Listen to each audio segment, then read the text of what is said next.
This is John Pelley, as you can tell from the introduction on this video. I want to welcome you to our lecture on the neurobiology of learning. We're going to cover a number of concepts that extend from the SuccessTypes book, which, if you're following this through the pre-matriculation program, this will be the second block or unit within the pre-matriculation block. And it's going to extend the concepts of learning style into the science of the brain and try to help explain a little more and give a little more insight as to why this is such a powerful method for the development of expert skills. It'll benefit you, before we get started, it will benefit you to go ahead, if you haven't already, and print out the study guide so that you can periodically stop the recording and fill it out as you go. Now, in the event you want to just simply view the recording and then go back and access different parts, there's a second handout available that is essentially a printout of the notes pages. This has a single slide at the top of the page and then bulleted main points that are discussed in the slide. This just saves you going back through and scanning back through a video to find one thing you're interested in. So you could use either one of those, but I really recommend that if you fill the study guide out. Now, I was pretty thoughtful about the way I constructed this, and it will call your attention to the most important concepts that you need for your future development. So let's take a look now at the overview of what we're going to do. We're going to start out with the concepts of mindset and, of course, deliberate practice, which forms the basic concept for this entire program. The idea that it's once you're at this level, your intelligence is high enough, but it isn't enough to ever make an expert out of you. So we're going to show how deliberate practice takes what you've got and through your own actions will help you to develop into a superior performer. Now, we're going to look at how understanding the brain makes a difference. Then we're going to move into sort of a revisit of the SuccessTypes book, but explaining it more in terms of neurobiology. We'll then move into, and I will infuse at certain points all the way through, I will refer to clinical reasoning and how, to try and bring out and show how clinical reasoning actually is learning. It is the same brain process that you use in the first 2 years of medical school, sitting in the lecture hall and taking tests and so forth. Hopefully that will help you relate better to what at first in medical school will look like just more pre-med. But in fact, it's something substantially more than that. And then finally, I will make some comments, but not an elaborate description of concept mapping and question analysis, particularly group question analysis. There may be future videos made on demonstrating this, but at this point, I'm only going to show how the neurobiology concepts support those two methods. And so that will finish out this particular lecture.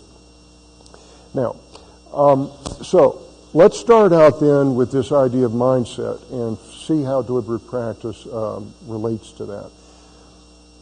The research basically of Carol Dweck on mindset established one important fact that concerns you, and that is that students that know how their brain learns always perform better on exams. There are controlled studies that show this repeatedly at every level. Actually, it even extends back to elementary school if you take it back that far. But college students, adults, all respond the same way. Once they know how their brain learns, if you isolate that group and expose them to the same lecture from the same professor, the same exam, The group that understands how their brain works will always score higher. So let's see how you feel about your mindset. Now, I'm going to do something here called a prefrontal pause, and I will explain when we get back to the neurobiology part of the talk in terms of the structure of the brain, what prefrontal pause means, why I chose that term. I use this in my own teaching, actually, in teaching biochemistry.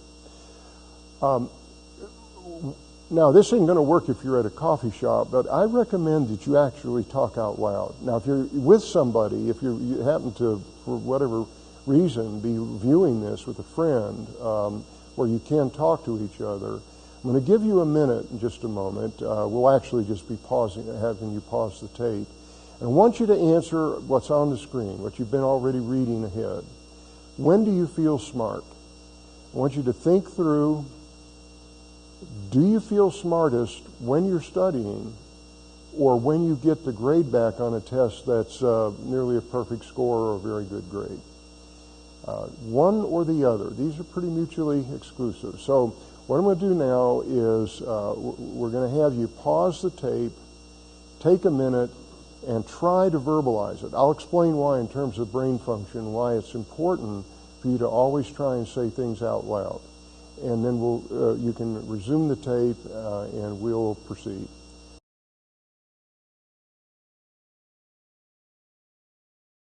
Okay, now hopefully you have had a chance to try and make some sense. And if you think about it, some of you probably had to rephrase your thoughts a little as you were saying them out loud.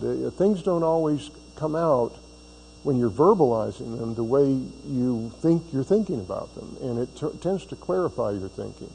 So what people tend to reveal with the growth mindset is that those that with mindset in general, I should say, and those with the growth mindset reveal that they believe that they're feeling smart when they're studying. In fact, these people don't really trust the exam as much as they trust their own instincts in learning. Of course, exam grades are always important, but they don't think the exam is the final answer. On the other hand, those students who answered that they feel smart when they get the test report back have a reciprocal feeling about studying. They're not sure they're trusting their studying. They're not sure they trust their own learning until they get it verified.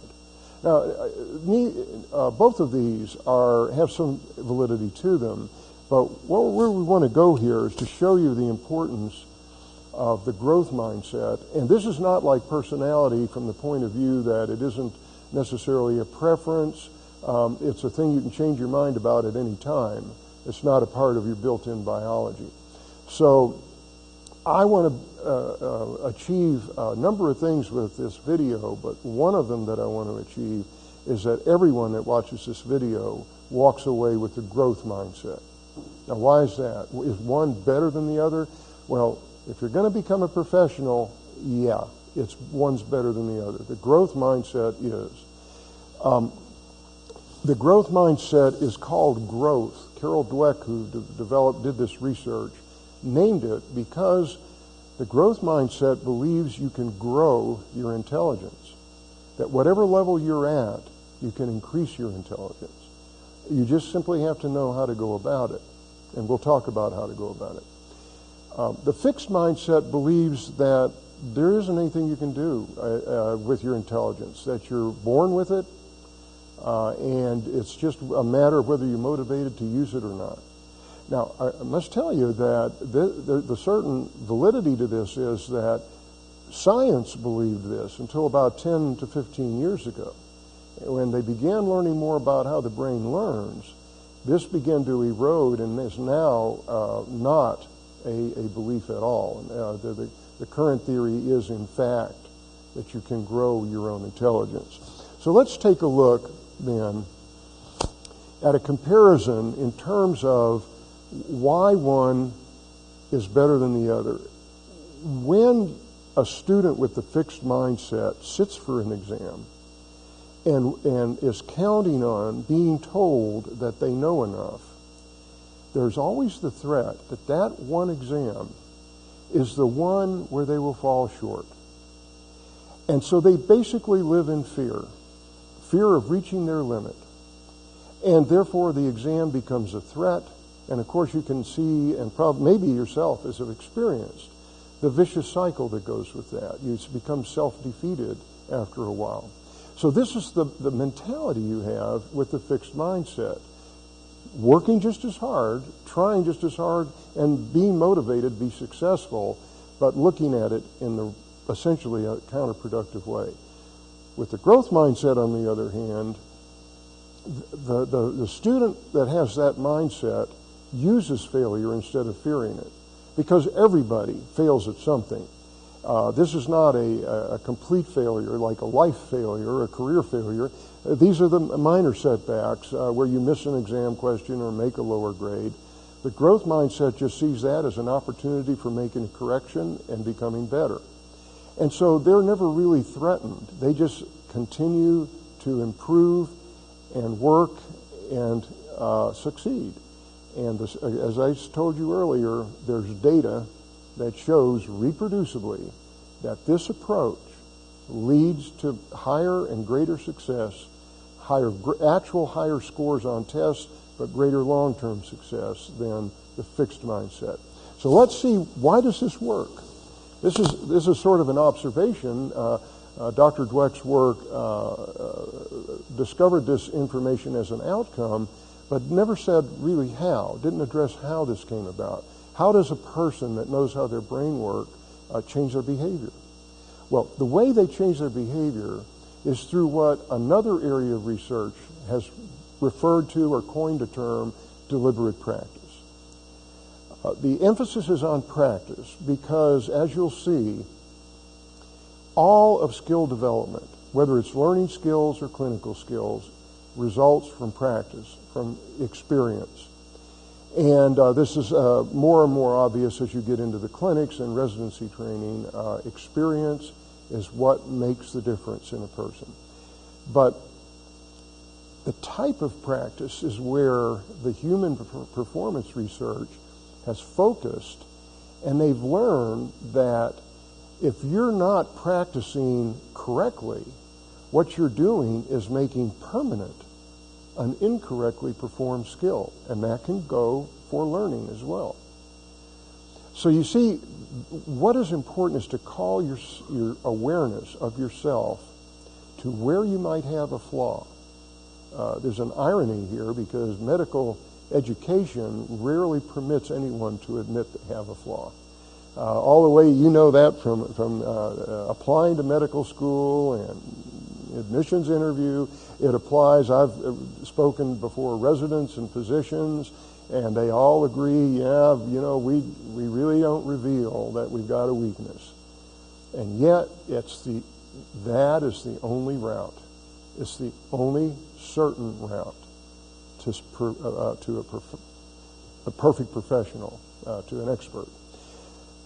The research shows, very interestingly, and this will be hard to accept at first, but it is backed up by over 50 years of research.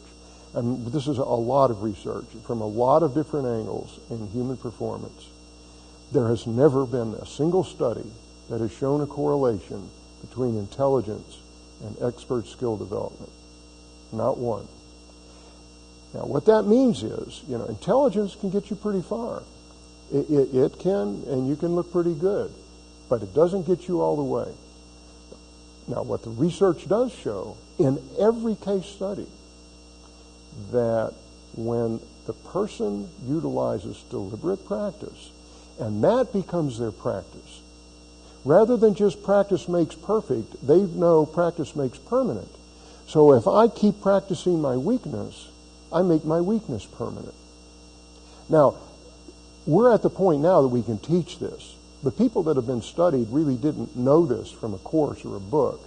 It was just simply built in. It was a part of them, and so they had the motivation to do it. We can now kind of inspire that motivation, and I'd like to do that with you, that you can take where you are now And by applying the right practice, or first actually, before you practice, by developing the right self-awareness, an accurate picture of yourself, you will know what to do from now on to truly become, given enough time, an expert. Before we go on, since I'm going to refer to deliberate practice throughout and show how it applies, I'd like to pick up a number of the major points that have been revealed by the research. As I just said, since it is practice, it requires a lot of repetition. And it's repetition under the guidance of a teacher. The dependence on this decreases over time to the point that you're competent, and in medicine that's considered board eligibility at the end of your residency. At that point, you don't need a teacher anymore, because as you deduce your limitation, you can correct it yourself from that point on. But that has to persist for a lifetime. The research shows that people that automate their behavior, once they've achieved a skill development they're happy with, once they stop thinking and they stop becoming self-aware, they actually deteriorate. They don't stay the same.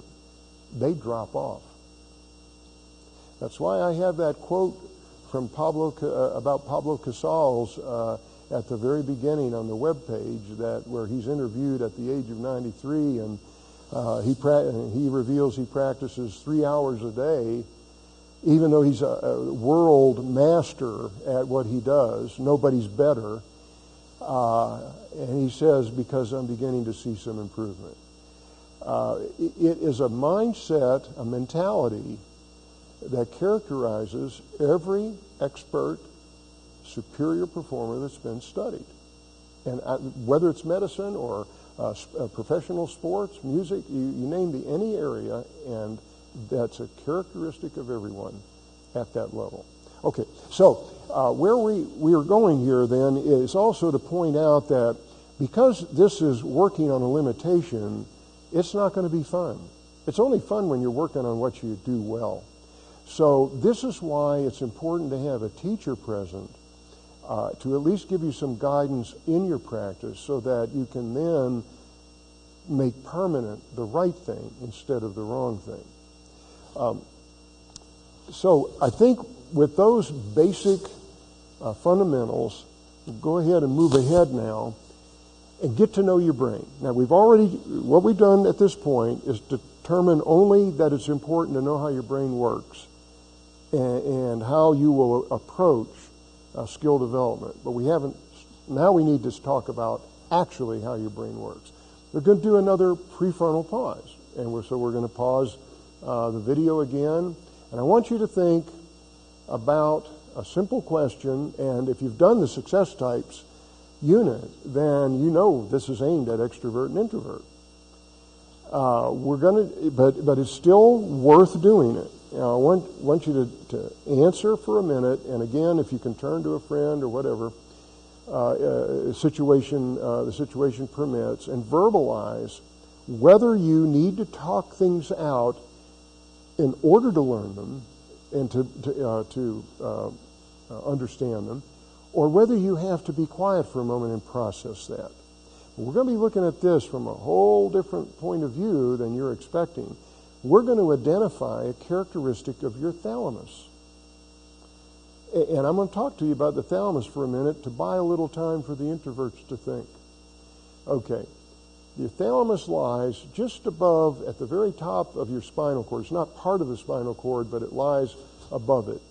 And it is the gateway for sensory information that goes through to your cortex that you think with. What you're hearing now is going through your thalamus, and what you're seeing right now is going through your thalamus. And if you happen to be manipulating and writing notes with a pen or keyboarding or whatever you're doing, that's going through your thalamus. So the idea is we're going to find out why that's significant in our behavior.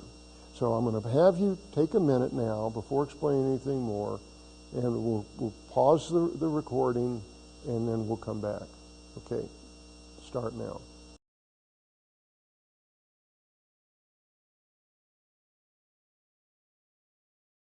Okay, you've had a chance to think through, and in a way it's a double check. Sometimes it's very useful for some people that never could decide, even reading the book. A number of students are conflicted because they do both things and they think they prefer both. And so it really requires for some people as much as a year to sort things out in terms of their daily experience, what their real preference is. So maybe it was beneficial for you to stop and do that again. Now, those of you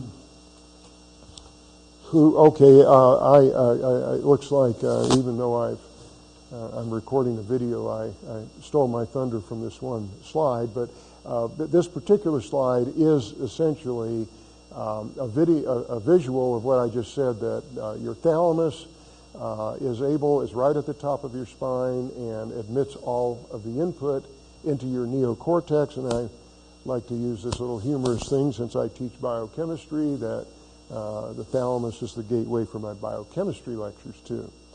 But I have an inset, if you notice on the slide, that talks about a gain control. A gain control. Gain in technology terms is the volume setting. So the volume on your TV or your iPod or whatever is gain. You set gain, and that is basically adjust volume. Those of you who need to talk it out have to do that because your thalamus has a low gain setting. The volume's too low. Now think about this. The question was, how do you do your best thinking? This isn't necessarily just everyday life, but how do you do your best thinking? You've got to have information to think with, but if you're not getting information, there's no way to reach in and turn a volume control or adjust something. So you've got to be able to increase the input, and you do that with a change in your behavior. That's why extroverts have a steady gaze. Their eye gaze never wavers. Their volume of their speech is higher and actually a little faster if you observe and compare both. What they're doing, see, because as they're talking, and they're talking loud, they're getting that input back in and hearing themselves think. And they're overcoming that low gain and getting the volume up where they can do some good thinking. And the rest of the extroverted behaviors that you've learned about tend to be consistent with that. And in fact, if you look at some of the physiological responses, if you think about what it takes to sedate a person, if your input's already low, it won't require as much sedative, will it? And lo and behold, that's just what the research shows. So extroverts are extroverts not just in their behavior, but in their physiology. So what about the rest of us? What about the introverts? And if you read in the book, in the foreword, I reveal my type is INTP. I am an introvert. Now, in my world, and those that are like me as an introvert, our volume's too high. So we can't, under ordinary circumstances, especially in a crowd, or when there's a lot of input coming in, it's so chaotic we can't think. So our behavior is quite the opposite. Our gaze, instead of steady, now we will keep making eye contact, but our gaze will drop. And many times in front of a lecture, when I am answering a question for a student, in order to give a thoughtful answer that makes sense to the student, not just any answer, but something that really means something to the student, I have to put good thinking into it. And I will, even if I keep talking about it, I will drop my gaze to the floor. I'm not conscious of this. I can see it in the aftermath of the looking back. But when I'm doing it, it's unconscious, and it's true of all of us. One of the things that characterizes type is that it's unconscious. We do it without contriving it or making it happen. All right, so then I'm different, and introverts are different in that their volume's too high, and they're changing their behavior in order to control that. So now you've got a new take on this psychology stuff, where it's not just a matter of labeling a person and their behavior, but it's a matter of understanding that behavior is an expression of something deeper going on in us, in our brains. So now that we've explained that, let's move ahead and take a look at how we might apply deliberate practice to this. So we'll give an example right away. Now, if you need to work on focus and attention, you would be addressing what we consider a sensory skill. You'll see that actually as a label in a slide later. And if you've got the printout, you can flip ahead in the printout and see in the diagram of the brain that the area of the brain, the back and the rear and the upper back of the brain are areas that integrate and organize sensory information. That is a skill area. Some people can see at first glance more than others, which basically, if you think about it, speeds up their thinking. A radiologist, in reading an X-ray, needs to have sensory skills that help to discriminate between images that are ambiguous. And that takes deliberate practice. Another physician working with histories with a patient, and this is being done now in training, they use known diagnoses for a case, and the physician is helped with the teacher to see things that they missed in the history, just in listening. Things that were said that they discounted. Okay, so these are sensory skills, and you can make up for that if you're aware you're doing it by practicing ways of increasing your attention. In my own case, as an introvert, I had to apply deliberate practice to my speaking skills. I had to find ways of dealing with the sense of being overwhelmed with so many eyes looking at me. How many of you remember, and maybe even currently have professors who lecture to you facing the screen? They're turned completely around. I always get laughter from audiences students when I mention that, because almost every one of them have that. And one of the reasons, there's an explanation. Introverts tend to select into academia. So lo and behold, you're selecting for the people that are the most afraid of looking at crowds and teaching. And so what do? In order to give a good lecture, to think clearly, they look at their slides.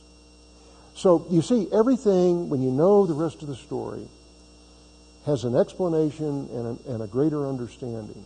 But I was able, by knowing my problem, and I'll tell you how I did it. I used an observation that I learned that introverts are always okay if they're talking one-on-one. If you're an introvert, this will make a big difference to you. One-on-one, we're the same as anybody else. We talk away. You'd never know we were an introvert.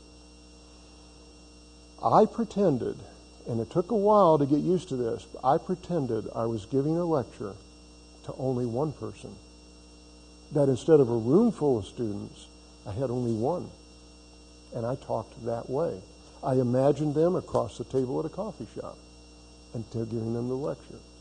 And gradually, by repetition, and see, it's repetition. It is practice. Just understanding it doesn't make it happen. Understanding it helps you practice.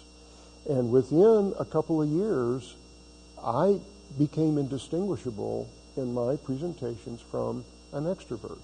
And many people have mistaken me as an extrovert, but it's only a skill that I developed. It is not a preference. I still prefer to be alone. I think better when I'm alone, but I'm not antisocial. I like people. And this, I'm trying to, even for the extroverts now, help you understand your opposite, that there is a reason, and a good reason, for all of our behavior if we understand the underlying basis. So now you see that this is something of an example, and it's an area that I hope to expand in future years, to develop more and more approaches for students to develop each skill area. Now, I don't know this yet. I've still got to do more work like I've done for the past 25 years. But I believe that using currently available methods that are used in other areas, that I can adapt them to the medical school environment and help students develop in any of the areas of brain skills, learning skills. Let's move ahead now about personality. We're going to continue and finish out personality because, again, we've already studied it in depth in the SuccessTypes book, and this is really primarily a tie-in. But the main message now is that what we have integrated into the observed behavior is in the underlying physiology. But this is a beginning point for self-awareness. Now, there will be more, but this is a start. It helps you understand, number one, as the SuccessTypes book reinforces, every type is okay. Each type has its own strengths, but every type has its blind spot or limitations and is a place to start looking at what you're giving your attention to and how you're processing information. So let's take a look then at how our preferences influence learning, look a little more in depth than we got to in the SuccessTypes book, and then talk about a little bit, work in some specialty choice, how your type influences your specialty choice, and get a little deeper insight into it than that. Okay, now what we're looking at here on this particular slide is a data set that is not in the SuccessTypes book, but it actually is the first data that I learned about that got me interested in personality type and overcame my skepticism. It is a comparison. It's really not a correlation plot. It looks like it, but it's actually two separate plots, and they're on the same page because they make the same point. Isabel Myers drove around to Dartmouth, Brown, and around New England to a lot of elite liberal arts schools. So what that says is the students on this plot are already competitive and pretty bright. They're in very good schools. And she gathered data from the deans at those schools. She gathered the GPA and the entry SAT data. And so on the x-axis along the bottom, we have plotted the data that match most closely MCAT, the MCAT environment, or in medical school, the USMLE Step 1, 2, and 3 environment, and in board certification, the board exams. And so we've got that data set, and then we've got the data set with the grades they're making. Now, it's the line, I should say, is just for visual. They make the point in publishing this, the line is only for a visual orientation to make comparisons. The first important message here is every point is statistically significant. It's a statistically isolatable point, which tells you that personality preference makes a difference. Doesn't say how, just that it makes a difference. So if you look around that array, you see a big scatter above and below average. The 0 on the SAT and on the GPA represent median or average, and above and below that. And so I took that information and began analyzing how I might use it to help the students that I was counseling. Now, I'm going to repeat a little because I think repetition's important. When you're first learning personality type, it's a little hard for some people to grab, and you can't assume just because they read it and filled out a study guide, they still understand it. So let's kind of review very quickly some things about personality type that I consider fundamentals. And what this does is it helps you think with it ethically.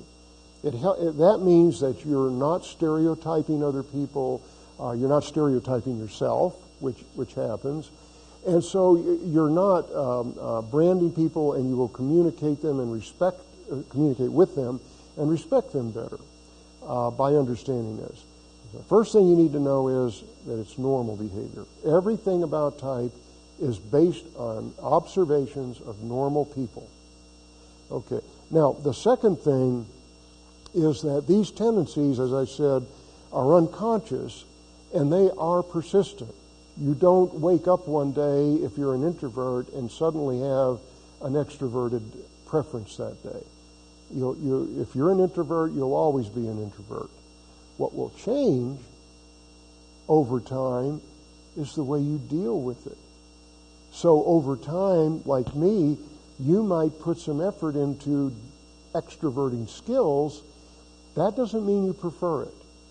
That just means you got better at your opposite, and you did that through deliberate practice. You worked on a limitation and balanced it. All right, now, so we have these persistent tendencies, and if we're going to balance them, we have to put effort into that. Now, I always like to use the example when I'm doing a presentation with a large audience of having everybody fold their arms. And the goal here is to you have to get a lot of people to overcome the touchy-feely reluctance, which I'm also guilty of. But once you get people, if you get a good cooperation, everybody's got their arms folded, it's really dramatic if you watch it from up the viewpoint that I have, because the exercise wasn't folding your arms, it's folding them the other way. Give it a try.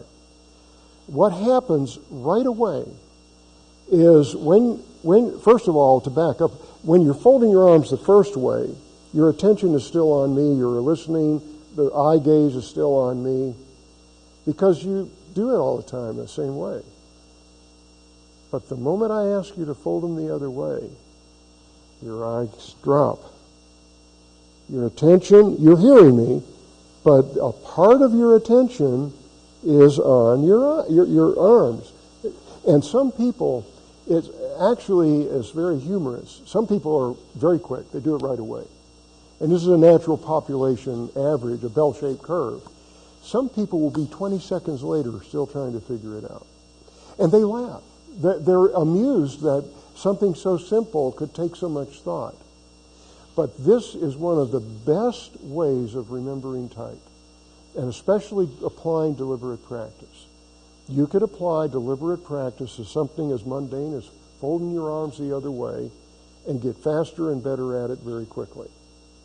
You can apply that to handwriting.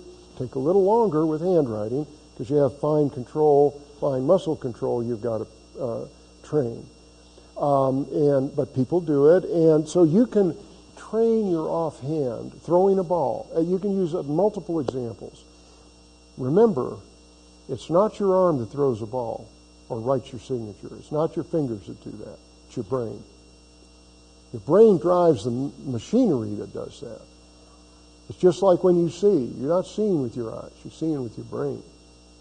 And this is where you have to have your orientation. Now, this is not, just me. I'm getting this from the people that do research in this area. And this is what they say.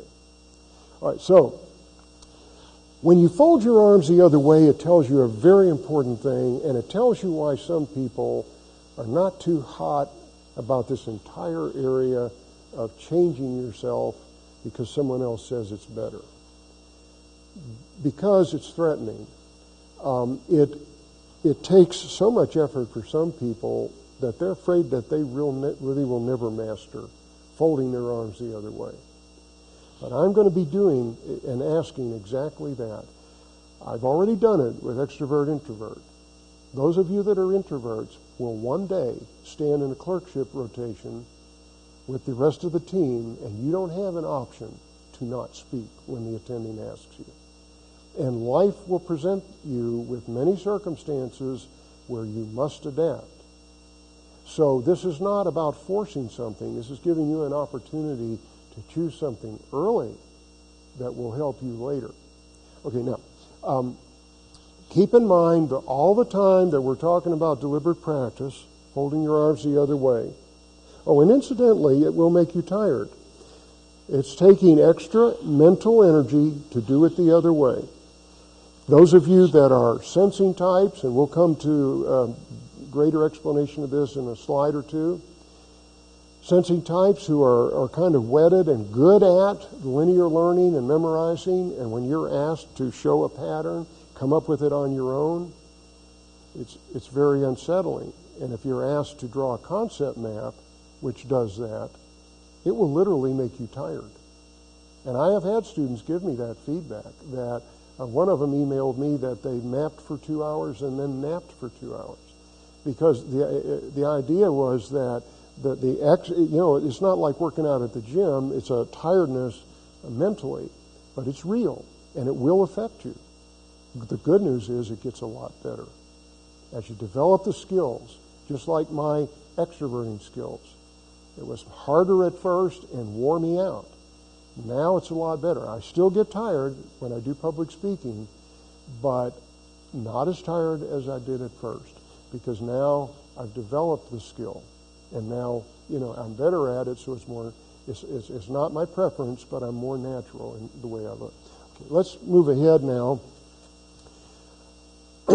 It's important to keep repeating, again, for ethical use of type, that there is absolutely no chance of measuring something wrong with people with this, what we might generalize as psychopathology. Now, there's no question that if you're clinically depressed, it's going to affect the way you answer what your preferences are. But that's not diagnosing anything. That's your psychopathology affecting what you think is your type. But there's nothing in the theory that says if seeing patterns, which I'm an intuitive, so I see patterns more readily than a sensing type will that has not developed that skill. That does not mean I'm better. That just means I'm different. Because the sensing type has intuitive capabilities. They just need to work on them. So you keep in mind, don't value people as being better or worse or stronger or weaker just based on their type. Every type has a strength in a given performance setting. One of the reasons sensing types go into surgery is that their preference for procedures makes them a natural for developing that skill and enjoying surgery, and therefore being good at it. And so hopefully that helps you with your attitude toward type. Now, as you notice on the second bullet on the slide, type is not something that limits you. It's not a box a compartment that you're put in that is an excuse for not doing something else. It is as I have actually, if you go back and look in the SuccessTypes book, I have a heading that your type is a starting line, not a finish line, which means that it's a place of beginning to develop yourself and expand yourself. So keep that in mind. I think it's much more a danger. You'll stereotype yourself than you will stereotype others. But stereotype is always a negative description of people, and it's always unfair. It's prejudicial. You're grouping people in a way that they have no way of responding or defending themselves. So even though I showed data, and I'll come back to that data, even though I showed data that some types do a lot better on the SAT than others, that does not mean they're smarter. It doesn't mean they're smarter. I had once a sensing type who, if you were to go back and see that slide, an ESFJ was all the way down, the weakest performer on the SAT as a group, had failed step 1 twice before she came to me for advice and help. All we had to do, she had 2 months to study for the next test, and it was 3 strikes and you're out. So it was a very serious situation, a lot of stress and pressure on her. All we did was explain what you're seeing right now, what you're hearing in this what you read in the SuccessTypes book and hearing in this video. We just went over that for about an hour or 2. She understood just what was going on, what her problem was. She was studying and memorizing everything. And in step 1, you can't do that. There's no possible way to memorize for that. and where she was tripping up, she was barely failing. She wasn't failing badly. She was tripping up on questions that required her to deduce and compare things. All she did was concept map the exact same material she had studied the first 2 times, and she jumped her score a full standard deviation. Now, I think she was that smart the first 2 times she failed. The difference is not intelligence. The difference is the way you choose to process information. If you choose to develop each and every skill, and there are 4 basic skill areas that we'll see, if you choose to develop all of those skill areas, I call that whole brain learning, using your whole brain and using each part of it to the maximum, you will never have a problem on tests. Now, I'm not saying you're going to be perfect, but over time you can become nearly perfect. Okay, now, and by the way, spend a lot less time studying for the same performance. As indicated in the SuccessTypes book, there are 4 dimensions of type. We've talked about one already in terms of physiology, which is the extrovert-introvert comparison. Let's look a little more now with another prefrontal pause at what is going to be the sensing intuitive. And again, stop, and we're going to pause the recording. And so what I'm doing by doing these pauses is I'm trying to replicate what I do when I go and talk to medical students at other schools, to make it for you as if I had come to your school and am talking to you. So this is, we're not going to do too many more of these, but this one is worth actually verbalizing because it's one of the more difficult ones for students to sort out. One of the reasons is that most of pre-medical education is a sensing, friendly environment. It's almost entirely memorization, and so regardless of your preference, the pressure on you is to memorize enough to make the high enough scores to get into medical school. All right, so talk about when you're in a lecture. We'll just keep it simple. You're just in a lecture or watching a video of a lecture. Where does your attention go? Does it go to the details and specifics? And part of the specifics here is not just the concepts that are on the screen, but sometimes lists. And not just lists, but in an order. So there might be steps in a procedure, steps in guidelines or rules. But if you're a sensing type, you will not only be aware of the steps, but their order. So I want you to think about that. Now, if you're an intuitive type, your attention is going to be almost bordering on attention deficit disorder. And this sometimes gets some knowing smiles out of students in the crowd that anything interesting that comes up, your mind will suddenly just sort of leave your body and you begin to just think about this, think about that. If you're at home alone, you'll maybe do a search on the web just out of curiosity to see what if. Is this like that? Or this reminds me of that. And you're all over the place. And students that are intuitive give me feedback when we're talking about their issues in learning, and they say, you know, my time on task is terrible. You know, I just can't get anything done.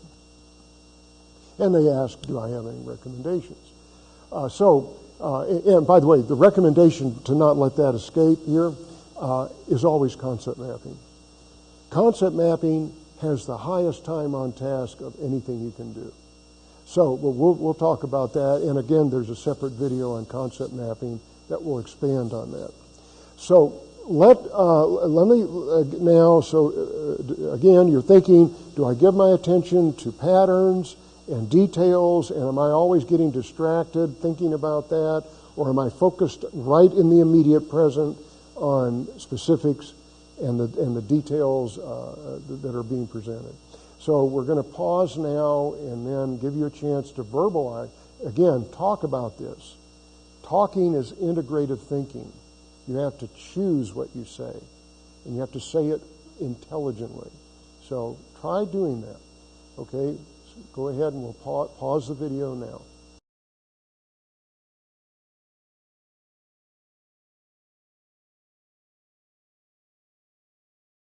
Okay, now you've had a chance to evaluate yourself. Let's see what it all means. And hopefully you followed the directions on the slide and came up with an example. That is another, it's very subtle, but it causes the brain to work in a way to, again, integrate more material, and there's a significance whenever you do integrative thinking, and it's a good thing. The idea is that sensing types, again, as you learned in SuccessTypes, sensing types give their attention to details. Every detail that's on the slide that sensing types are aware of specifically, and they're aware of whether the professor has deviated from the slide and used a different term, like I just have. Look at the slide, and now for you intuitives that tend to equate everything, look at the slide. Is the word details on the slide anywhere? It's specifics. The word is specifics. A responsible sensing type, wanting to do their best work, wanting to show their best intelligence on a test, wants to know which one's on the exam. Details or specifics? And if details is going to be on the exam, why isn't it on the slide? See, this is a very serious business. It's humorous in a way because it kind of, whenever you take extremes of behavior, we get kind of funny. But when your life and your career is on the line, it's not funny anymore. It's like, we got to sort this out so I know what to do. The intuitive type equates both of those. So the identical information, whether you're reading in a book or whether you're looking at it on the screen, on a slide, the identical information is actually seen and perceived. The perception is different. And the trick here is that if you are of one preference and unconsciously giving your attention to one thing, you need to develop the skill of the other preference and balance your thinking out. When you do that, you're about as strong as you're ever going to get on paper and pencil or computer-given administered exams. Okay. Here is what I determined in terms of deliberate practice. This goes back about 25 years now.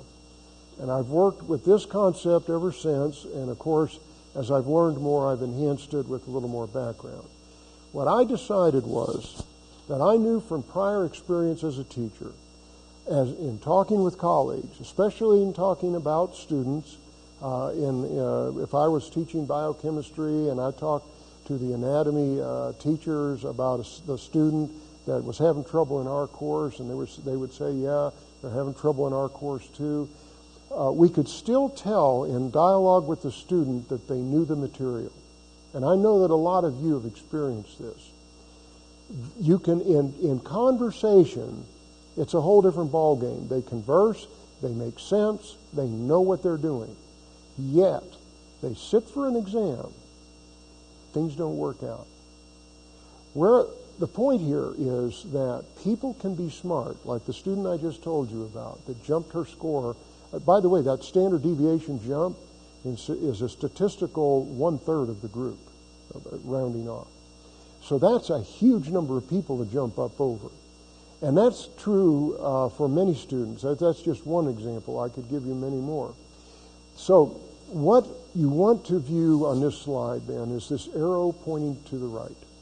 What I decided was all those S's in the types there, the sensing types, grouped together with lower than average scores, not because they're not smart, but because they're not learning the right way. They're not learning in a way that prepares them to think. Okay, now, so that is what you want to bear in mind. I believed that I could just teach those students how to learn differently, to learn the way the N's do, the intuitive types. If I could teach them how the intuitive types learned, that arrow would become reality, that their grades would go up, and it worked. When I could get the students to do it, it would work. Problem is, fear served as a barrier for many students, and they wouldn't attempt the change. But for those that do, it never fails. It just never fails. And biologically, by the way, it can't fail. And I'll try to explain that when I get to the sleep research, to show you how you have no choice but to learn if you do the right thing. Because you learn when you're unconscious. Okay, now I'll leave that as a question mark for now. Hopefully that'll keep you with the video to the end. All right, now we're going to take a quick look at the types of questions, because the insight into how you're tested helps you a little bit. As I just said, it's a matter of how you prepare for the test. Now in pre-med, the reason memorization works so well is that the tests are about memorization. So if you were to take an average exam and categorize the questions, probably 95 to 99% of them would be memorization questions. So a person with a personality type that memorized would actually have an edge. And there are separate studies that are out of the Purdue Engineering School on exactly this, on student types and professor types and performance data that show that sensing students on a sensing test from a sensing professor perform much higher than with a different type of professor, the intuitive type. So this makes a big difference in terms of the way you organize your study. If you don't understand type, if you do, then everybody can compensate. So the other type of question that drives the sensing types nuts, and it leads to comments like, well, if you wanted me to learn that, why didn't you tell me? Or you ask tricky questions. And where this is coming from is this. There's a frustration when a professor out of the blue asks the students to compare two things or to contrast them and then find the answer based on that. See, that's not necessarily memorizable when you study in a straight line, because your reading doesn't cause you to look around and compare and contrast things. You take them literally as they're presented in a row or in a lecture slide by slide. And you don't think anything of it because you figure if a comparison was important, the teacher would tell you. It turns out in real life, we can use a large number of comparisons to make examples. We can use that in our teaching. We can't do them all. There's no time to tell you every single comparison, every possible different nuance of a case that you might see in the future. The problem is we set out, when we teach basic sciences, a fundamental body of concepts, hopefully in a good story pattern so that things make sense, they link together. But that's about all we can do as teachers. The rest is up to you. You've got to take it and reorganize it. And this is where we get to another key characteristic that helps us understand the sensing type. It's a strength and a blind spot. The sensing type relies heavily on certainty. They require certainty. And they deal with certainty or acquiring certainty through repetition and steady, long work. Their time on task, for example, is extremely high. They're slow and steady, but a long time at it. Okay, now, when a sensing type then encounters out of the blue a question asking them to compare something that they haven't literally been given in lecture or studied for, they don't know what to do because they rely heavily on recognition of the way it was in the notes. And what I'm giving you there is almost an exact quote from hundreds of students, and they all say it the same way. One actually corrected me. I said, so like many others, you want to see it the way it was in the notes? The one student that corrected me said, no, I would make it different than that. I want to see it the way it was in the notes with certainty. And so that kind of underlined and actually in that session taught me the meaning of certainty. All a sensing student is trying to do is the right thing. without knowing about anything else about learning, only knowing their own way, they are trying to work hard, and of the two types, by the way, they are the more responsible. See, when you're looking at blind spots, if you're going to avoid prejudice and stereotype, you have to look at the whole picture with a person. And while the sensing type has a risk factor in terms of focusing all their attention on details, they have a strength in the terms of their reliability. All you have to do is blend together with that, with what their normal preference is, a capacity for intuitive skills, and you got a total package. Now, so we've got then another kind of question. Now, actually, there are a whole group of these, and they're not worth going into now. With teachers, I tend to go into a little more depth. You can group them all as higher order thinking skills, or abbreviated HOTS. That they're a way of processing information that goes beyond simple recognition.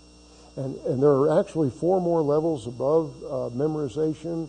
Each one increases in complexity until you reach the levels that are used in the clinic. So the highest order thinking is what you do not in the classroom in basic sciences, but out in the clinic with patients. And doesn't that make sense? Because patients are complicated, so it fits. You have to use more complicated thinking with more complicated situations. Okay, let's pursue a little more now insight into personality and then move into neurobiology. We'd like to take a quick look, one slide only, because there are some relatively important things right now to know about this. You can get the rest by going back and reviewing the book.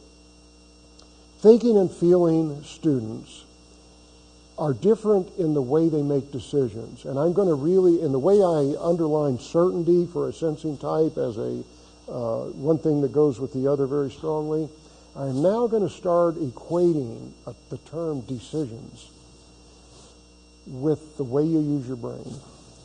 And decisions correlate with higher order thinking. The better you are at working with higher order thinking, the better your decisions. And incidentally, a diagnosis is a decision. We'll get to that as we go through the steps in information processing. So we all tend to make those decisions with a different standard or a different basis. Those of us, and I'm one, that are thinking types, will tend to respond, that makes sense, as if that's logical. See, and unconsciously what I'm saying is my decision is based on what makes the most sense. So that, can't fault that. I mean, we want our decisions to make sense. Feeling type, on the other hand,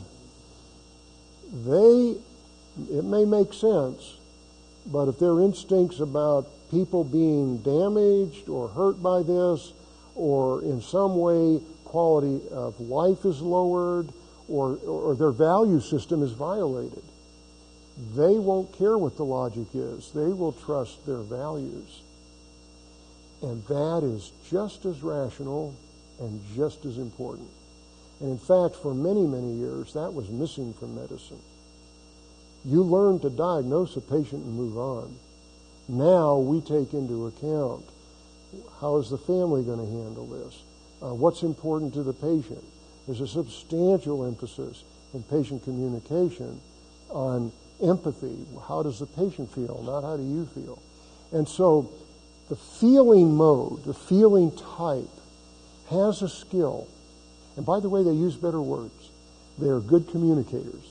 So they have a skill for communication, but also a skill for judgment, that it's worth a thinking type to listen to. That's why group learning is so critical. It gives you a chance to hear people that are not your type and hear thinking. The quickest way to adapt your own through deliberate practice, to adapt your own behavior is to hear it from others. Okay, now, so we've got thinking and feeling. They primarily apply to communication, but they are important, especially in group dynamics. I'll refer to that toward the end and come back to thinking and feeling just briefly. The last dimension that you studied in the SuccessTypes book was the judging and perceiving. And again, with every other dimension of type, every other preference, neither one is better than the other. Now, either of these types, the judging type that's always on time, actually judging types aren't always on time. They're always early. Being on time is so important, but they don't come on time. They come early. That's the only way to be sure you're on time. But they have a checklist or a to-do list, and for them, the to-do list gets done that day. It's the list for today. It's not just the list to be eventually done. Perceptive types that are more adaptable and flexible have a to-do list as well. But it's a to-do list that's done eventually. Now they try to make judgment calls, what's the most important thing first, but they're not worried at the end of the day if it doesn't get done. Whatever's left goes at the top of the list for the next day. So either of these is functional in a different environment. Always you want to have a plan. Always you want to be organized. You want to start with that. That's, in fact, if you look on the back on that chart, every place that there was a P, a type, you find a type where it has a P in it, find the same type where you've substituted J, and the GPA is higher in every case. Reason? Well, it's just a guess on my part, but the J's are probably getting their homework done on time. I mean, think about it. It's not being smarter, it's the way you manage your life. So there is a value then in paying attention to, am I making sense? Am I using my time efficiently? Do I have a good schedule? And so forth. But if you get too fixed and too rigid about it and become inflexible, that can work against you. Because there are unpredictable things happen, real life has its surprises, and you have to always be ready to make a new plan. Again, this is a matter of balance. Be who you are, develop that, but be sure you're aware of the opposite and the potential need for balance. Okay, now, so we've kind of gotten through type. I'm going to wind up and summarize type by looking at how it works and contributes to groups. I can't tell you how many times, and I expect it, how many times I've heard students tell me that I'm not a group type. I don't do well in groups. There are a number of reasons for that. One of the reasons is most groups just simply don't have a good system. They just repeat things back to each other, which is pointless. And I'll show you the question analysis is the only system that works in groups. But others feel that they just don't belong in groups anyway. They just don't learn well that way, and it's not good for them. What I'm going to show you in the next two slides is that everyone belongs in a group. If you expect to be your best, if you expect to self-actualize into an expert, if you expect to be less than that, then you can probably get away with doing less. So let's look at extroversion. Now, what do these people do in a group? Well, they energize it. I've watched this. I've mentored a number of voluntary groups that wanted me to teach them a method, and I watched them. And the extroverts need that dialogue to think, so it's good for them to talk. They're not just appointed a leader. They like that. And when I teach them that it's okay to make mistakes and change your mind in mid-sentence, they relax and they begin working and they get everybody going. If there's more than one extrovert, it's more energy. If it was all extroverts, you'd have almost nobody listening. That's what the introverts do. The introverts may not be talking, but they're not detached. They're listening, and they're integrating. They're processing. Now, as groups work together, nobody stays the same. Everybody adapts and adjusts because of their involvement with each other. So the extroverts will begin listening more over time. And how much time? About 4 sessions. You will notice the difference in 4 sessions. The introverts may be very quiet at first, and I have to instruct groups very carefully and precisely, be patient with the introverts. Let them be quiet the entire time if that's their choice. Eventually they'll talk. When an introvert has had time to think and time to process, they are now ready to say something. Within, again, about 4 weeks, you'll find those extroverts more and more getting in there. But almost always, they will be responding instead of initiating. Just watch it happen in yourself. Think about it. Even if you know about something, you're going to be much more responding than you are initiating. Both are functional. Both are good. All right. Now, the sensing types, by enjoying using what they've learned, apply information better. And so they're going to bring to a group a very practical point of view for whatever you're studying. It can be a case or it can just be a concept. But they will remember details that the intuitive types missed in lecture. And because intuitive types have a blind spot and they get bored. Now, that may just seem like a put down, that they're aloof and they're better than this, so they don't need to learn it. But it's actually different than that. The intuitives just simply, like I said, it's like attention deficit disorder. If it's too obvious, their attention moves to something else. And so that's kind of a response to boredom, your attention going somewhere else. And so that's a blind spot. And they need to overcome and give more focus and attention. Now, in a group, I've watched over and over the sensing types correct the intuitive types. The intuitive types are bringing a big picture, very valuable. They're giving a concept. They're talking about those comparisons and the contrasts that sometimes aren't in the lecture, but they're bringing it out. And the sensing types, though, will catch a mistake in fact.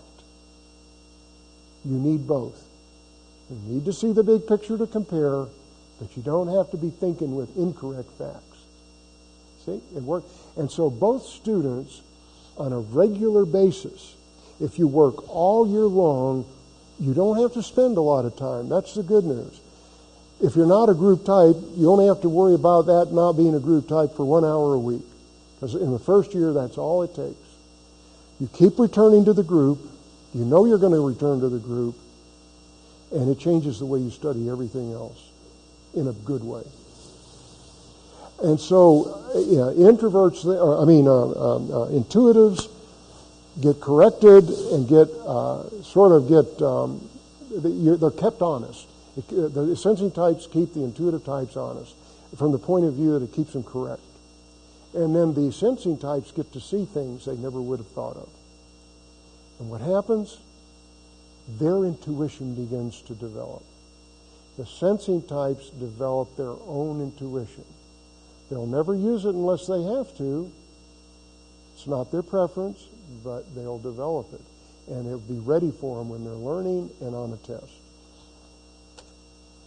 Thinking types are always giving reasons, and this is one of the critical events that must occur in any group discussion or it will not work.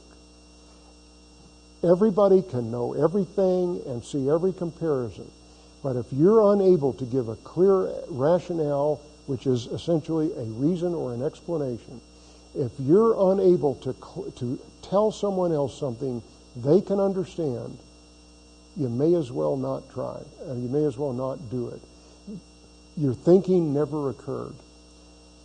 The crux and the focal point of all of our problem solving is the ultimate decision that is logical. That has to be in every group session. Doesn't matter your preference. That will make you an academically strong professional. Now, if you're a feeling type, what are you contributing? Well, think about this. We're human. People get tired. People have off days. And some people may say things a little bluntly or abruptly. The feeling types bring harmony. You can feel it. settle a group into a family. They help communication in a different way. It's not through logic, but through motivation. They keep people going. And it's real. It's palpable. You can, if you watch a group and you know what you're looking for, it works. So if you're a feeling type, you're not only going to gain better logical thinking by listening, but you're going to contribute to keeping a group healthy. Okay, now, judging is next on the list. I can't tell you the number of times I have heard, okay, we better just make a note of this and ask a professor and get going because we're not going to get done with the questions in an hour. Because remember, it's always question analysis. We're spinning our wheels here. Somebody just jot this down. We're not going to get anywhere discussing it further. And they're right. And you don't necessarily have this sense developing, like I said, within the first 2 sessions, but if you're patient and become a family, you'll have people, every judging type in the group is going to be aware of time and aware of what you're accomplishing. That's the way they live. The perceptive types, on the other hand, are going to bring to the group extra information. And they're going to bring a sense of what else do we need to know. Adaptability isn't just about changing the plan, but it's about gathering more information. That's why they're called perceptive types, because they're dealing with perception. What more can I discover or perceive? I often list perceiving as the joy of discovery, or describe it as the joy of discovery. Okay, so we've covered each type dimension. We've shown how deliberate practice can apply and how holistic learning requires both. Now I think we are going to kind of switch gears. It's still all related, but we're going to be focused much more on biology rather than psychology now. We're going to take a look at what is called the functional anatomy of the brain, and that is functional anatomy of the body, for example, is what functions to upper extremity serve, lower extremity, and so forth. We're going to do that with the different areas of the brain. What functions do they serve? And we're going to look at it in terms of information flow. We're then going to try and match that to learning style and understand a deeper sense of learning style even at the molecular level. Okay, gene transcription. And we're going to explain some things with this that all of you have experienced. And if you've been thinking, well, it's just me, you're going to learn that it's actually everybody. What I think one of the landmark advances in education was from a person who's not even an educator. David Kolb is actually in the business school at Case Western. I believe he's still on the faculty there. But people in business work with organizational behavior, motivation, and so forth. And they have their own in-house, as they call it, JIT, or just-in-time training. They do their own training and so have their own educational arms. So Kolb looked at all of the theories in education and looked at people that were high performers and found that 4 basic things happen when you're a high performer. The first thing is, as you can see in item number 1, and we're going to match this in a slide or two to the brain. Item number 1 is you gain concrete experience. Okay, so that's a lecture, for example. The next thing you do is subject that to reflective observation. Have I ever heard this before? You know, if it's a lecture on laminar flow in the blood vessels, you might be remembering in physics that you studied laminar flow. And the formation of bruits is turbulent flow, and that makes vibrations that you can hear, and all of a sudden you're clinical with a stethoscope listening to sounds in an artery. Okay, but the idea is that you recognize that you've heard it before. And so then you take what you've heard before and you go to the third step and ask, what can it be used for? Where can I go from here? Is that all there is? Or is there more to know and I can apply it? If there are choices, and generally this step, it doesn't show it on the slide now, but we'll bring this out. This third step involves the creation of choices and then the narrowing of those choices to the best one. And then acting. We act on that choice. and that's the fourth step. It's called active testing in this model, but it's referred to as testing because whenever we act, we make a decision to do anything, we get feedback on whether we made a good guess, whether we made a good decision. And that starts a brand new cycle. That serves as concrete experience, and it never stops turning, ever. This is always going, the only time it stops is when you're unconscious during sleep. Okay. Now we see these 4 steps as a cycle. We don't have to dwell on this slide for too long because it really doesn't add much more to the other slide. We're looking at it as asking, what is this that I'm hearing or seeing, and then what does it mean, and how can I use it? All right, now, here's the slide that really brings it all together, and where I told you earlier that I had indicated skill areas. If you look at the area indicated as the sensory skill area, it's, as you can see, toward the back of the brain on the top. You can conceive of this area as taking our concrete experience, which can be visual, but remember, it can be what we hear, the auditory centers, and it can also be what we're touching. In gross anatomy, when you do a dissection and you expose certain areas and you touch things, or in the physical exam, when you learn how to palpate and so forth and sense that way with your fingertips. These are all skill areas, the ability of your brain to organize this input information in a way you can use it. Now, remember what I told you earlier. The people working with the brain will tell you that only about half of what's coming through your retina is what you actually see. The other half is already in your brain. So this is why if you walk into a new room you've never been in before, you have to look around and take a little more time to take in where everything is. But if it's the same lecture hall you've gone into 100 times already, you could do it blindfolded. You wouldn't have to see because your brain knows where everything is already. Okay, so this just there's not right now anything you can do with that except to help develop a sense of the involvement of the brain as a separate function. It's just like moving a limb. If the first time you've moved your limb in a certain way, it'll be a little shaky and awkward. If you start working out with weights, so you've got extra weight to manipulate, your movements will be a little jerky and unsmooth, but after a month of doing that same exercise, you're suddenly you're a little stronger, but you're also very smooth. It's not, that hadn't occurred as much in your muscle as it has in your brain. Okay, so now let's move ahead. Look through the slide to the second step. Reflective observation is connected to the temporal area. To simplify this with an everyday model, I'd like you to conceive, and I admit it could be very much an oversimplification, but through trauma to the brain and outcomes of trauma and a variety of other research efforts with experimental animals where there are counterparts, we know that the temporal area has the special function of long-term memory. So basically, that's your hard drive. Okay?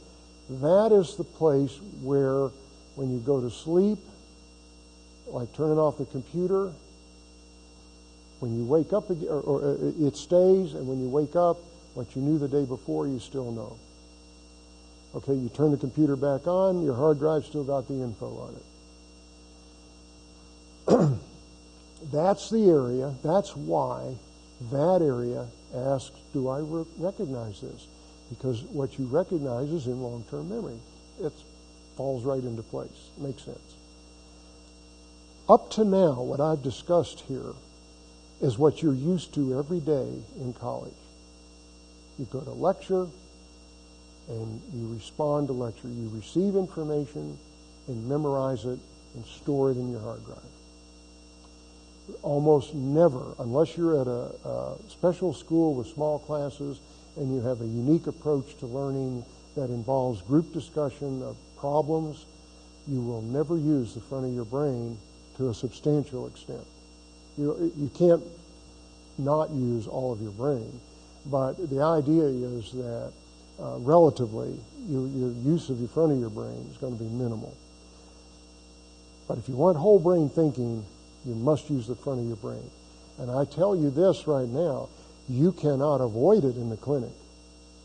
You may avoid it in 2 years of medical school while you're preparing for the clinic. The moment you're in that new world out there, you're suddenly bombarded with the need for the front of your brain.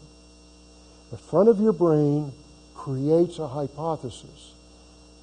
The front of your brain creates what is known as the differential diagnosis. You will do this from day one in your clinical clerkships, conceivably, depending on the curriculum at your school, even earlier. But you will generate a list of possible causes of the data you've collected from the patient, the abnormal data in particular. You're going to create a differential diagnosis, and it's called that because you're going to differentiate between possible diagnoses until you come to the correct one. That's the differentiation. That's done by the front of the brain. That's the intuitive asking, what are the possibilities? So sensing has already been done. The sensing type preference has been satisfied with, do I know it? If the patient tells me they're short of breath, I understand from my physiology course and what I've memorized exactly what that means. Okay, but now I've got a patient and I've got to figure out that shortness of breath is going to correlate with some other things, and then I'm going to have to figure from that. I'm going to have to generate a list and make some decisions based on that. Now, the next step in the same area, the front of the brain also narrows the list. It prunes away by ruling out the incorrect diagnoses. It does this sometimes by asking for more information.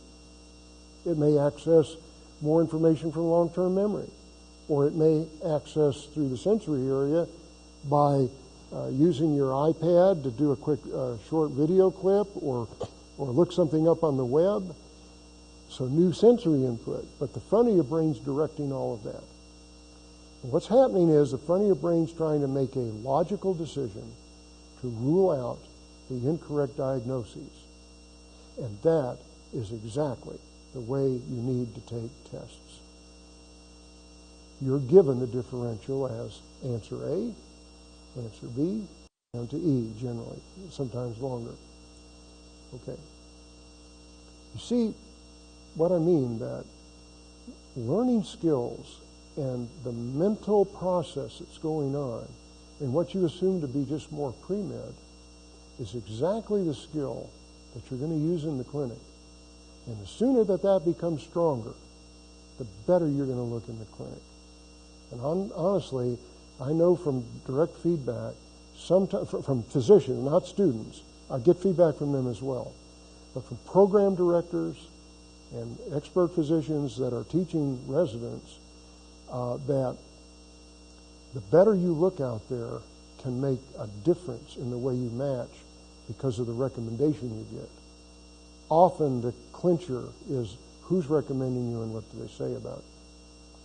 Okay, now, so hopefully that's motivating, but not just false motivation, but this is logical motivation. There's a reason for that recommendation.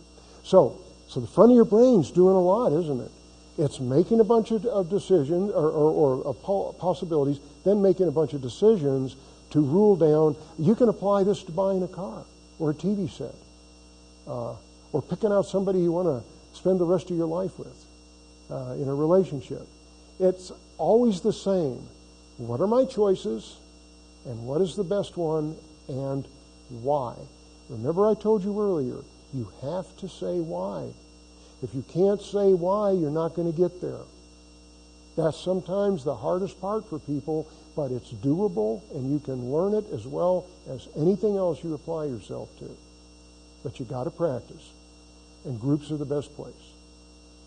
Okay, now, so the front of your brain has created this guess, and that means you've got to act on it. So what do you do when you're first learning clinical diagnosis? You suggest a treatment plan. If it's surgery, you suggest surgical options that may need to be pursued further with the patient. Or if it's more difficult, if it's an endocrine problem, you're going to be doing your best guess trial, maybe with a hormone treatment or something like that, and you'll see it's the idea of come back and see me in a week, and we'll see what happened. Generally, it's a very educated guess, and it's very safe, but you still have to see what happened. And sometimes you do what we call titrating a dose, where if it's a hypertensive, you might titrate their dose up until you get just to the right point, and you may need to see them a couple of times. The idea is all of this is active testing. It's a necessary fourth step. And every time you do active testing, it's almost always from the motor area. If you look up there at the top of the brain, and in fact, when you learn the brain anatomy in more detail, you'll see that the motor area lies directly across a sulcus from the sensory area. There's almost an exact match across both areas, across the brain from left to right. But not all the output has to be motor. From the point of view of manipulation, motor is also speaking. And guess where the speech area is? Front of the brain, Broca's area. See, even the speech area puts things together and says them the right way.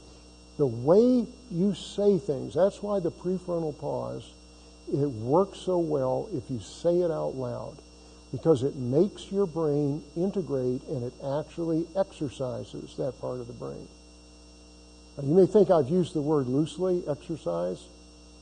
I've used the word as exactly, and I'm going to show you how.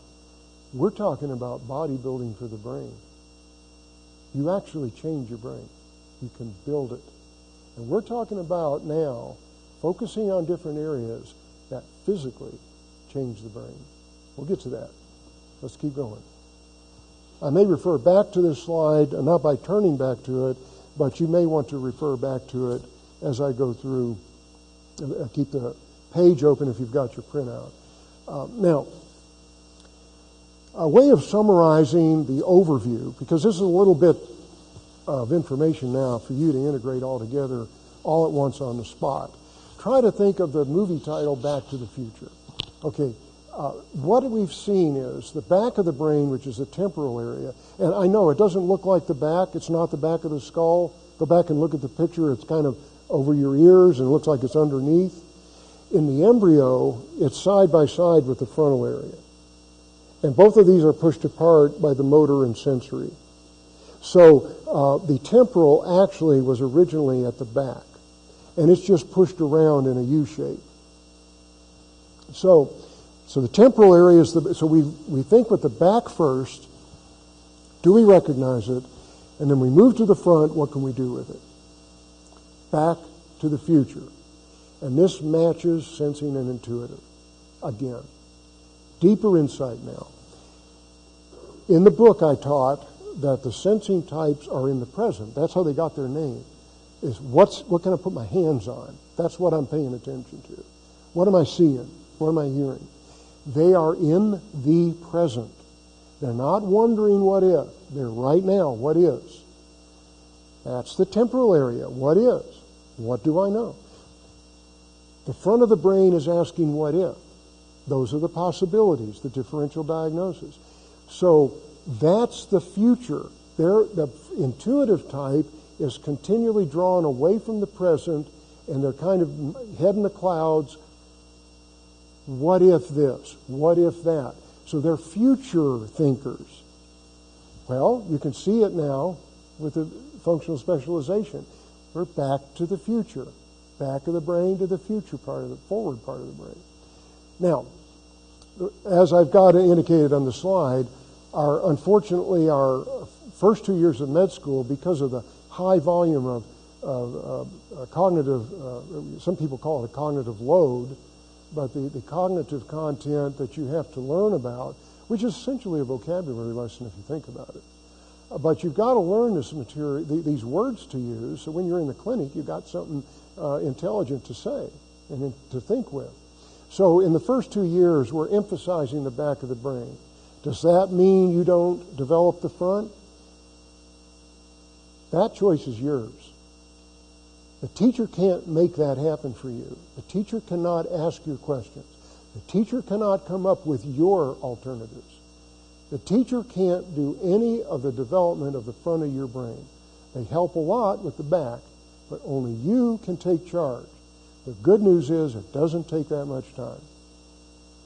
Okay?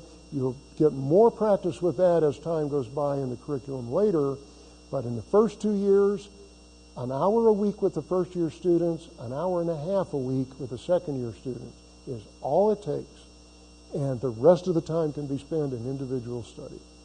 Okay. Now, as I've emphasized at the very bottom in all caps before I leave this slide, you should always, always be making a decision. The decisions that your brain makes are always made in the frontal area. The more decision-making you put into your study, even when you're reading, you should stop and make a decision about every paragraph, what's the most important 2 or 3 concepts in that paragraph. Just doing that moves from the back of your brain to the front of your brain, just for a moment, causes a decision to be made, because there's always a reason for choosing those, and then you go on and you move back with learning the new material. That small change revolutionizes reading. Concept mapping optimizes it. There is no system that anyone can present that I have ever seen that isn't a subset of concept mapping. Concept mapping is the total ultimate method for whole brain thinking. We'll get back to concept mapping, but I wanted to interject that in context here. Okay, now on the next slide, we're going to move into the physical changes and the basis for the physical changes in the brain. And you'll begin to understand that when we talk about developing the front of the brain, we're not just talking about developing something amorphous that we, that can't really see, that it just simply happens. You're going to find out here that we can definitely measure the changes. We're going to look at the way dendrites grow. Dendrites, all of you should know from studying biology and studying for the MCAT, are the part of the neuron that's highly branched, that generally receives signals. They're compared with the axon, which is the extended part. We won't be dealing with axon structure very much, although it's actually relevant. It just doesn't fit in here right now. We're going to look at dendritic growth, and then we're going to look at the role of sleep as it affects dendritic growth and how it's related. And then we're going to look at what is involved in the motor output, and I'm going to show you the molecular basis of the illusion of memory. Why it is we can read for 2 or 3 hours and just a few hours later not be able to recall any of that when we understood it perfectly while we were reading it. And this actually not a matter of being smart or dumb. It's a matter of signaling at the synapse, molecular signals. Okay, this slide shows the outcome of an experiment. You have to imagine the axons. They were removed during the preparation after the animal was sacrificed. And it compares what I call the sitting and reading animal, the animal that's untrained and hasn't learned, and the dendrite, what is called the dendritic tree. And it compares that with 2 neurons prepped from animals that have learned. And you notice the size there is at least double and perhaps triple the density and number of tips or branches on the neuron. Now, the way to conceive of this, again, we can go back to the computer. The more dendrites, the better your CPU, the actual processing unit, the more powerful it is. Processing power is in the branching of the dendrites. Now, it's been long believed we cannot grow new neurons, and that still holds for most of the brain. Recently, Alzheimer's research has shown that in the hippocampus area, which we'll talk about on this slide as well, the hippocampus area can actually lose and regrow new neurons. But what's more important about the hippocampus is that it's the part of your computer that makes the noise, the head that writes to the hard drive. And it only works when you're asleep and essentially unconscious because it's non-dreaming sleep. Now, recently they've suggested in the research that there are some dreams occurring, but we never remember them. And so you can call that a dream or not a dream. But it's called non-REM sleep or slow-wave sleep. It's the deepest sleep state we get into, and we get into it about every 90 minutes. On average night's sleep, if you sleep a full 8 hours, you will get into non-REM or slow-wave sleep about 5 times. So why do you want to get into this state? That's the only time dendrites grow. Now let me tie one more thing together that explains why we need, when we're talking about personality type, why this feeling type skill is important to learning. I've only emphasized group harmony up to now. Now what I want to emphasize is one more brain area. Not the cortex, but the limbic system. The limbic system's the feeling part of the brain. It's an older part of the brain, too. And it turns out that as the neocortex has developed, it has developed in synchrony with the limbic system. In fact, there are more efferent fibers going from the limbic system into the cortex than going back. It's a heavy influence from the emotional area of the brain. The hippocampus is limbic. Now, here's the catcher, the focal point. During slow-wave sleep, the hippocampus rehearses everything you've done today. The previous day, it could possibly include recent history and go more days, but likely it's rehearsing more, at least from the study on research animals. It's rehearsing more what's immediately been trained.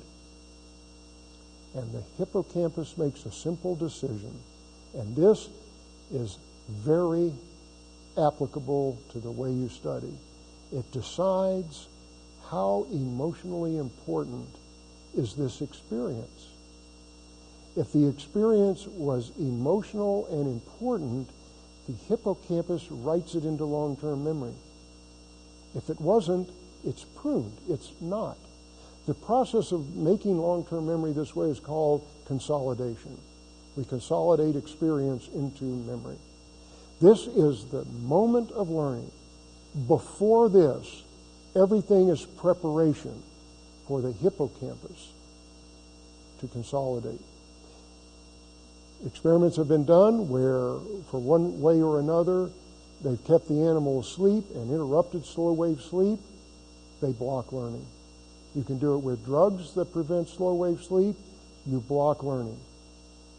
Human subjects that are deprived of sleep either do worse in a certain training. You're trained at 10 o'clock in the morning.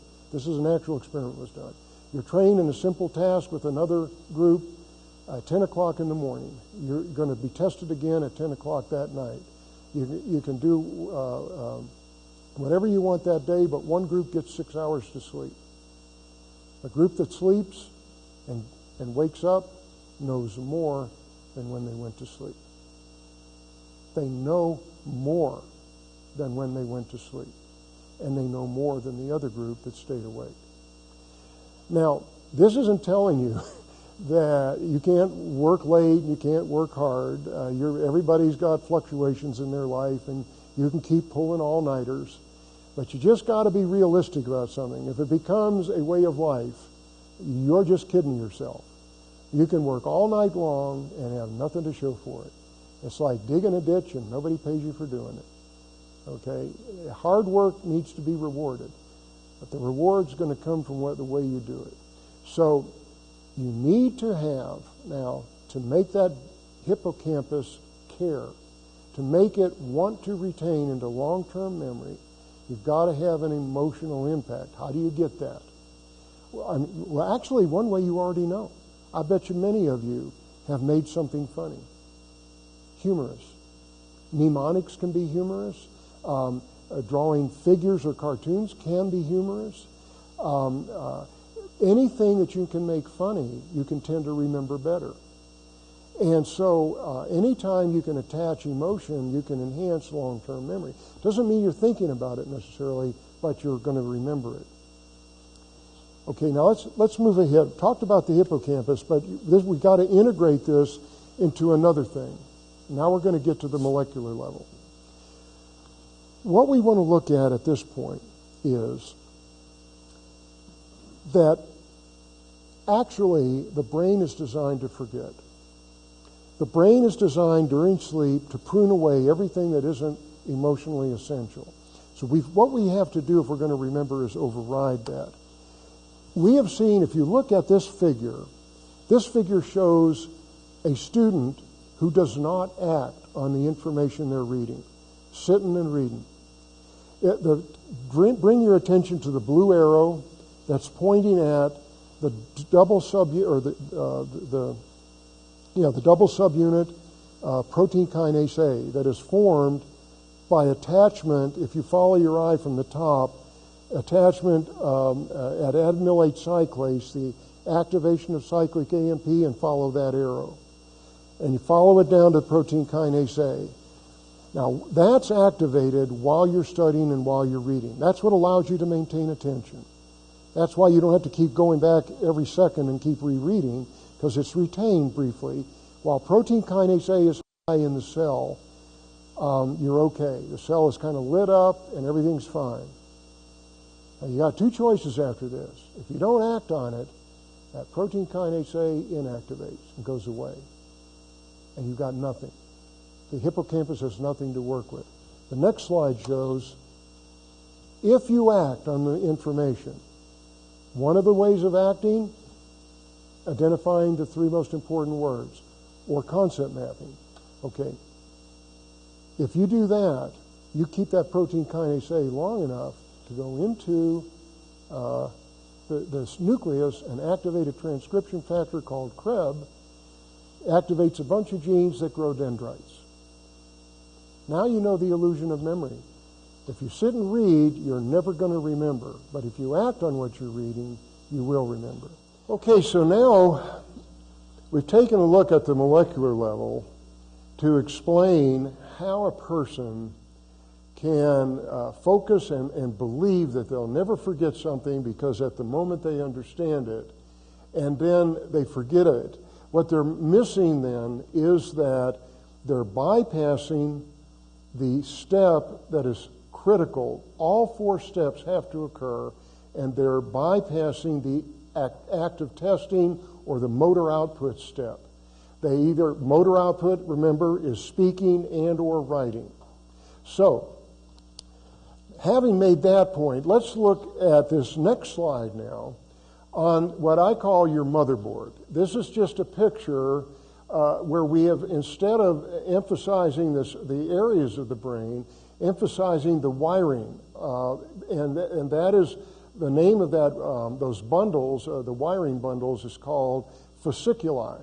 And they're nothing but grouped axons from bunches of neurons that are travel together to different parts of the brain. First thing you'll notice is that all parts of the brain are interconnected. There's a reason for this, and that is that it makes certain simple activities that don't require all of the brain to work to be done more efficiently. But what it does is it provides a way for you to unconsciously bypass that critical frontal area. That area you need to develop, where you need to develop dendrites, and you can bypass that. One of the arrows I have labeled, the front arrow, is reading and reciting. What I'm trying to do there is illustrate that you're taking information that you're reciting, and now there's a distinction here. I want to be very clear. Reciting is not explaining, and I'll compare those in a second. Reciting is literal repetition back, which doesn't really require thinking, but it requires remembering. So you recite, so you're going straight to the motor area to say something. And you can actually nail down the words you're trying to remember pretty well that way, because it is active output. Okay, so it will achieve lower level learning. The same, by the way, is true. I'll just take the other one, which is a bypass for the moment, and then we'll compare that with using the frontal area. The sitting and reading arrow, which is the back arrow, basically is pointing from the sensory area. So if you're reading, it would be the visual area, or listening, and so forth. And going straight to the temporal area. And so essentially what you're doing is you're funneling information from a study session directly to the temporal area, and you're hoping for a result from that. But the problem is, not only have you bypassed the frontal area, so you're not making any decisions, but you bypass the motor area. And so you're not activating the Kolb transcription factor, which, in a sense, sets the brain up for sleep. If you've activated that center, then you're ready to sleep and get something out of what you've done. If you haven't activated the Kolb transcription factor at the synapse, there's nothing to work with. You may as well have been out shooting pool or whatever else that's a recreational activity. Now, let's think about this, looking at this same illustration.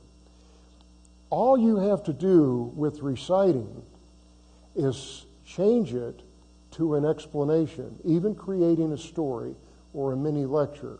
But try to make it interesting. Try to make it funny. Try to make it dramatic.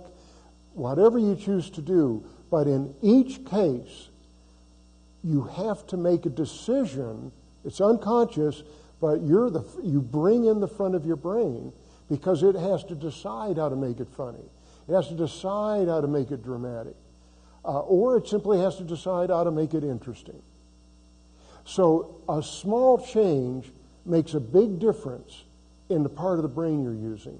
Same as with sitting and reading. I've already mentioned that if you're working through a slide set, one slide after the other, or a chapter in a book, before you go from one paragraph or one slide to the next, just simply take a moment and write the 3 or 2 most important words on that section. Now, think about what I just asked, because I want to be clear again.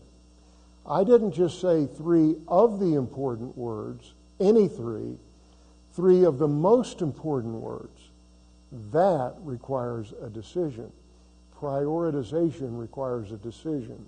In the clinic, and on step 2 and beyond step 2 in licensure, your questions will be structured to also make you prioritize.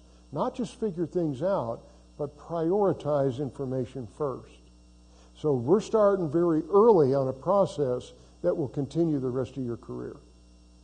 Now, that's really the main point that I wanted to illustrate. We've gone through the functional areas of the brain. We've talked about how those actually can grow. And by the way, the brain doesn't continue to grow unabated. Whenever it grows in one area, it prunes in another. So it's naturally set up to do that. But the brain will change physically as you learn.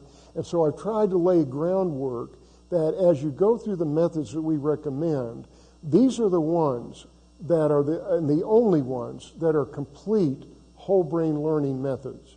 Everything else is just a subset. There are other useful methods, but they don't accomplish everything that the question analysis or concept mapping accomplish. So let's move again, now having mentioned concept mapping, that the intent here is not to go over mapping again, because that's covered in the next video, and it's reasonably complete. I'm sure in the future it will eventually get updated a little, but for now, I think for your purposes, it's fairly complete. It talks about mapping as a reading method and how to do it. What I'm interested in emphasizing then is that when you map, several things are happening. You're reading text, which engages the sensory area, and again, the temporal area trying to recognize what you're reading and make sense of it. Then, to write into the map You move to the prefrontal area and you document that your own way. So you've engaged the front of your brain. Everything, when you look at the concept mapping video and you look at the examples, and you've seen them in the SuccessTypes book, in the chapter, I believe chapter 7 that covers that, every bubble in the concept map was a decision. Every line that was drawn was a decision. And if you happen to put identifiers on the lines like leads to or is part of, that's a decision to put that word. I know it seems subtle, but there's no other part of the brain that can make that decision but the front.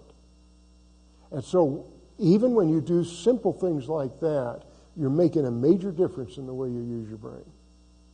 Now, so concept mapping, and then of course the documentation, the literally writing down, is the motor output.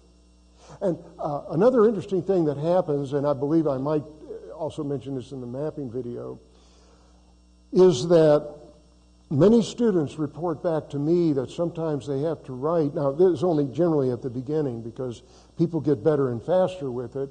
But when they're first learning it, they sometimes restart a map several times before they're happy with it. That's active testing. You do it one way and no, that's not quite right. That's the new concrete experience. You go back and read more, make more decisions, and rewrite it. And you've done more active testing. So you see, every step uses sensory, it uses the temporal area to remember, it uses the frontal area to make decisions, and the motor area to write it down. And that's why I always recommend, regardless of whether you've got an iPad, which, by the way, there are concept mappings. I think iThoughts HD is a good one. There are concept mapping programs on the iPad, and probably for other pads as well, tablets. And you can actually use a stylus to draw your maps. And I've met students and they've shown me maps that they've done on theirs.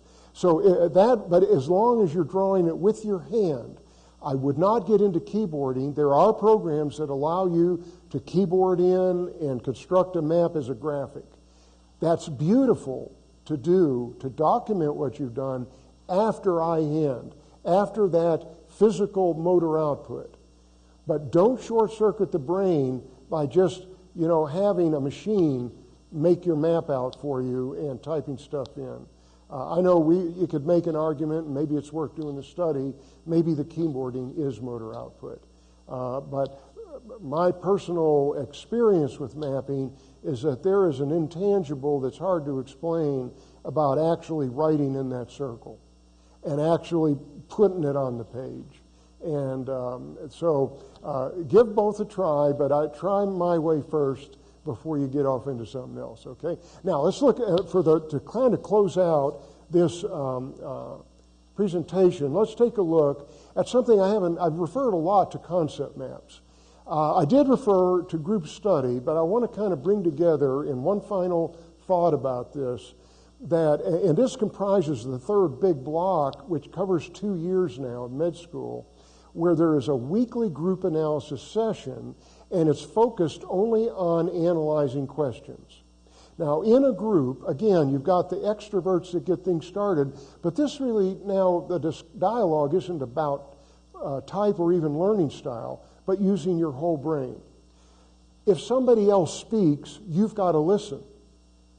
If you're like me and your mind wanders a lot, you've got to train yourself to listen better. You've got to train yourself to hear everything. That's a skill. If you don't believe it, wait till you get to the clinic and you've got a patient and you miss something in the history.